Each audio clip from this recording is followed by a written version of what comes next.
Oh,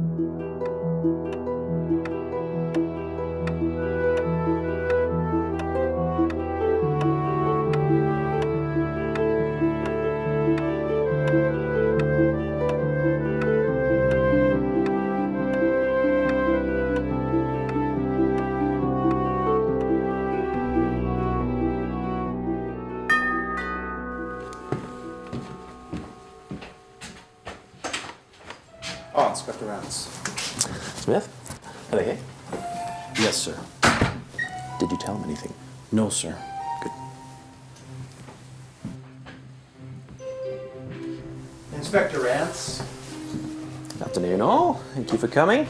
Is that all, sir? No, Smith, if you could stay a while, please. As you wish, sir. As you know, Mr. Allison was strangled at his desk at the stroke of midnight last night. As you also know, each of you had something to gain from his passing. I came here for the will. Please sit down. How long is this gonna take? I have places to go and things to do. It won't take long, and you have no choice. Oh, Mr. Kent. So you were Mr. Ellison's business partner? Yeah, for 25 years. I hear you like a good game of cards, too. Well, you know, who doesn't? Oh, how's your luck these days? Well, you know, some think it's skill. I figure you win some, you lose some. Well, isn't it true that things aren't going very well at all right now? What would make you say that? Well, I happen to know that you owe a lot of money to some very dangerous people. How did you come to that conclusion, Inspector? Well, you stand to benefit quite well from the company insurance policy now that Mr. Ellison is gone.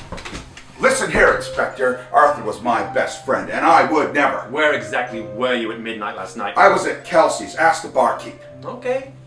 No harm done. Just needed to know.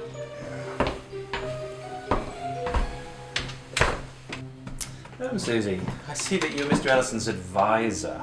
Yes. So what exactly did you advise him on? Life, love, business. Really? What's your background in business? I started out advising my father in business when I was very young. Really? You look pretty well for an advisor. I'm frugal. You do have other skills, don't you? Like bookkeeping? Yes, I did the books for Mr. Kent. Yeah, how's it paying that? Minimal. In fact, I believe you have creative skills in arithmetic, don't you? I wouldn't have had to be creative if Mr. Kent hadn't driven the business into the ground. He's not exactly a genius, you know. You shut up. You both shut up. Isn't it true that Mr. Ellison had discovered this deception and was going to hand you into the police? We had an arrangement. Where were you last night at midnight? I was doing a reading for Mrs. Peabody. I was channeling her late husband. Well, that answers that, doesn't it? Yes, it does.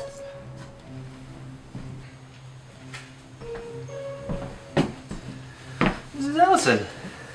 First, let me say I'm very sorry for your loss. This must be terrible for you.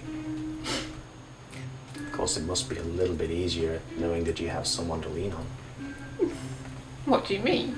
This is a small town, Mrs. Ellison. You don't really think you could keep it a secret. As I suspected. I'll deal with you in a minute. It's not what you think. I was so lonely. Of course you are. Is that what you said to Arthur when he discovered this and threatened you with divorce? Arthur and I, we had an understanding. Oh yeah, where were you last night at midnight? I was with him all night. Oh, convenient. It's true. Now you see where I needed you to stay. Yes, sir. So what do you have to say in your defense? Nothing, sir. I have no defense. So you admit to murder then? No, sir. No, sir? The truth is going to destroy you and your alibi is useless. It's the truth, sir. The truth? What do you know about the truth? A great deal, sir. It's quite the coincidence that you're investigating this case, isn't it, Inspector Ranse? Really? You usually work arson, don't you? I understand that you specifically requested to be on this case. How do you know that? Oh, I've got a few secrets of my own.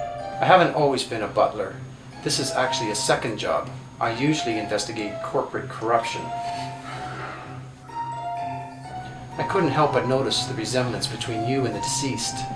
What did you think you were going to do? Sweep in as a long-lost brother for the inheritance? Joke's on you. There is no inheritance. Screw this.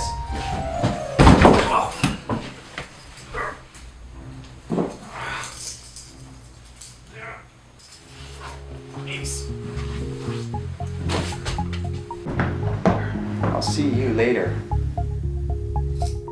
And you too as well.